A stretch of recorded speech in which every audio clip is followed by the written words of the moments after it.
Hello friends, welcome to job fair channel. तो आज इस वीडियो में बात करने वाले हैं हिमाचल प्रदेश जल शक्ति विभाग की तरफ से जो लेटेस्ट नोटिफिकेशन निकाली गई है उसके बारे में।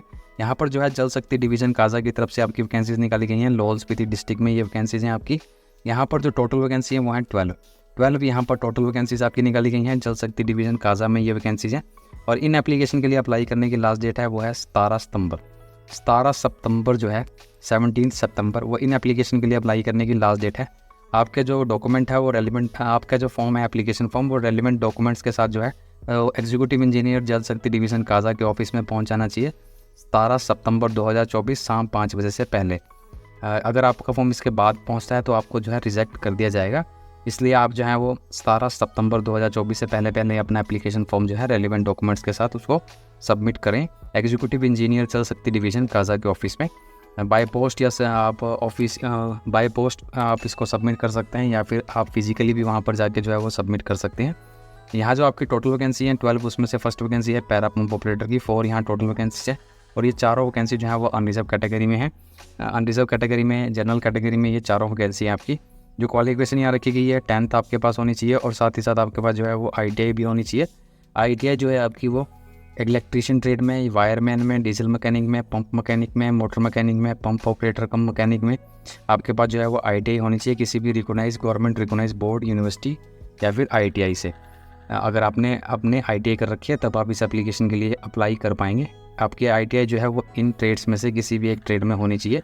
इसके अलावा अगर आपने 10th कर रखी है और साथ ही आपने जो है वो स्किल डेवलपमेंट स्कीम के अंदर जो है सर्टिफिकेट हासिल किया है इनमें से किसी ट्रेड में, तब भी आप इस एप्लीकेशन के लिए जो है अप्लाई कर पाएंगे उस सर्टिफिकेट के साथ। आपकी जो एज लिमिट है मिनिमम 18 साल के आप होने चाहिए और मैक्सिमम 45 ईयर, 45 साल मैक्सिमम आपकी एज लिमिट है। 6,300 रुपये पर मंथ जो है आपको यहाँ पर सैलरी के रूप में दिए जाएंगे। नेक्स्ट वैकेंसी जो है वो है पैरा फिटर की। सेकेंड वैकेंसी पैरा फिटर की है। 2 टोटल वैकेंसी हैं और ये दोनों वैकेंसी भी आपकी अनरिजर्व कैटेगरी में है। इसके लिए भी आपके पास जो है 10th होनी चाहिए और साथ ही साथ आपके पास जो है वो ITI होनी चाहिए। आपकी जो ITI है वो फिटर या फिर प्लम्बर ट्रेड में होनी चाहिए। फिटर या प्लम्बर में से किसी भी एक ट्रेड में अगर आपने ITI कर रखी है तब आप इस एप्लीकेशन के लिए अप्लाई कर पाएंगे। इसके अलावा स्किल डेवलपमेंट स्कीम के अंदर अगर आपने 10th के बाद सर्टिफिकेट कोर्स हासिल किया है फिटर या प्लम्बर में, तब भी आप इस एप्लीकेशन के लिए अप्लाई कर सकते हैं सर्टिफिकेट कोर्स के साथ। 18 से 45 साल जो है वो मैक्सिमम एज लिमिट है। मिनिमम 18 साल के आप होने चाहिए, मैक्सिमम 45 साल के। 6,300 रुपये आपको पर मंथ जो है सैलरी के रूप में यहाँ प्रोवाइड किए जाएंगे। नेक्स्ट वैकेंसी आपकी है मल्टीपर्पज़ वर्कर की। 6 यहाँ टोटल वैकेंसीज है। 6 वैकेंसी जो है वो मल्टीपर्पज़ वर्कर की है, जिसमें से 4 वैकेंसी अनरिजर्व कैटेगरी में है, 4 अनरिजर्व कैटेगरी में है। 1 वैकेंसी SC और 1 वैकेंसी जो है OBC कैटेगरी के लिए रिजर्व रखी गई है। SC और OBC के लिए 1 वैकेंसी है। अनरिजर्व के लिए 4 वैकेंसी यहाँ रिजर्व रखी गई हैं। इसके लिए आपके पास जो है 8th पास होने चाहिए। क्वालिफिकेशन में आपके पास 8th है। अगर आपने 8वीं पास कर रखी है तब आप इस एप्लीकेशन के लिए अप्लाई कर सकते हैं। आपकी 8वीं जो है वो किसी भी गवर्नमेंट स्कूल या प्राइवेट स्कूल से आपने कर रखी है जो रिकॉग्नाइज्ड है स्टेट गवर्नमेंट द्वारा, तब आप इस एप्लीकेशन के लिए अप्लाई कर सकते हैं। एज लिमिट यहाँ पर भी मिनिमम 18 साल के आप होने चाहिए, मैक्सिमम 45 साल आपकी यहाँ एज रखी गई है। 5,000 पर मंथ आपको जो है सैलरी के रूप में यहाँ प्रोवाइड किए जाएंगे। जो सर्टिफिकेट आपने अटैच करने हैं उसमें अगर आप पैरा फिटर या फिर पंप ऑपरेटर के लिए या पैरा पंप ऑपरेटर के लिए अप्लाई करने वाले हैं तो बोनाफाइड हिमाचली सर्टिफिकेट आपका होना चाहिए। 10वीं का सर्टिफिकेट जिसमें आपके मार्क्स भी लिखे होने चाहिए। रेलिवेंट ITI का सर्टिफिकेट होना चाहिए। एज ऑफ प्रूफ मतलब बर्थ सर्टिफिकेट या 10th का सर्टिफिकेट। BPL सर्टिफिकेट अगर आप हैं तो 6 मंथ पुराना आपका BPL सर्टिफिकेट नहीं होना चाहिए।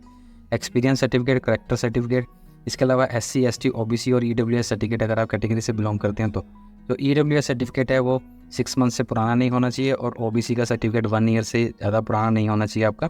SC ST के लिए कोई भी डेट नहीं रखी गई है। मल्टीपर्पज़ वर्कर के लिए अगर आप अप्लाई करने वाले हैं तो बोनाफाइड हिमाचली सर्टिफिकेट आपका होना चाहिए। 8वीं का सर्टिफिकेट आपके पास होना चाहिए। डिटेल मार्कशीट जो है उसकी होनी चाहिए। Age of proof birth certificate आपके पास होना चाहिए। एक्सपीरियंस सर्टिफिकेट जो है आपने लगाना है, अगर कोई इसी तरह का एक्सपीरियंस है अगर आपके पास तब आप लगा सकते हैं। Character certificate first class magistrate के द्वारा बनाया हुआ होना चाहिए। और अगर आप कैटेगरी के लिए अप्लाई करने वाले हैं SC ST OBC EWS, तब आप इन कैटेगरी से रिलेटेड जो है सर्टिफिकेट लगा सकते हैं, जिसमें EWS का 6 मंथ पुराना नहीं होना चाहिए और OBC का 1 ईयर से ज़्यादा पुराना सर्टिफिकेट नहीं होना चाहिए।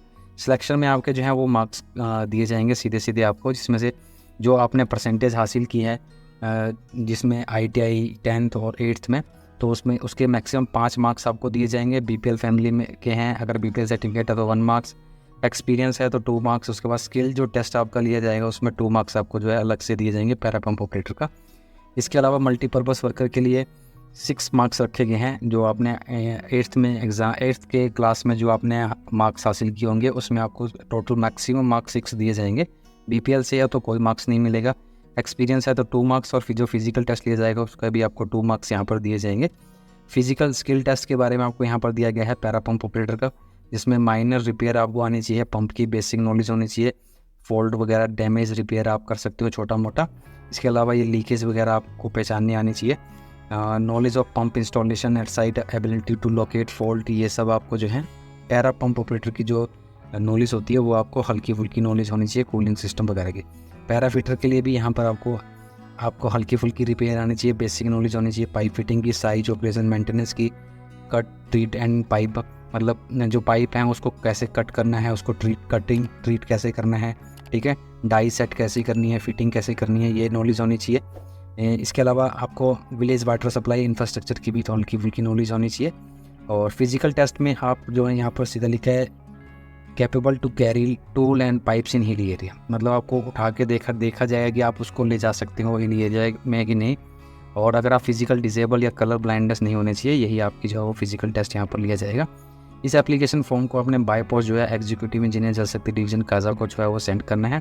एप्लीकेशन फॉर्म जो है वो आपको नोटिफिकेशन में मिल जाएगा, वहाँ जाके आप इस नोटिफिकेशन में एप्लीकेशन फॉर्म आपको डिस्क्रिप्शन बॉक्स में मिल जाएगा, जहाँ पर आप उसको डाउनलोड करके फिलअप करके अपने रेलिवेंट डॉक्यूमेंट को सेल्फ अटेस्टेड कॉपीज़ के साथ, मतलब उन डॉक्यूमेंट्स को खुद साइन करने के साथ आपने जो है सेल्फ अटेस्टेड कॉपीज़ के रूप में अटैच करना है। और उसके बाद बाय पोस्ट जो है स्पीड पोस्ट, रजिस्टर पोस्ट के थ्रू जो है आप ये जल शक्ति डिवीज़न जो है काजा एग्जीक्यूटिव इंजीनियर के ऑफिस में जो है वो भेज सकते हैं बाय पोस्ट, और खुद भी जाके आप जो है फिजिकली रूप से उसको सबमिट कर सकते हैं। इस नोटिफिकेशन का लिंक डिस्क्रिप्शन बॉक्स में है। अगर आप इस नोटिफिकेशन को चेक करना चाहते हैं तो वहाँ जाके आप इस नोटिफिकेशन को जो है वो चेक कर सकते हैं।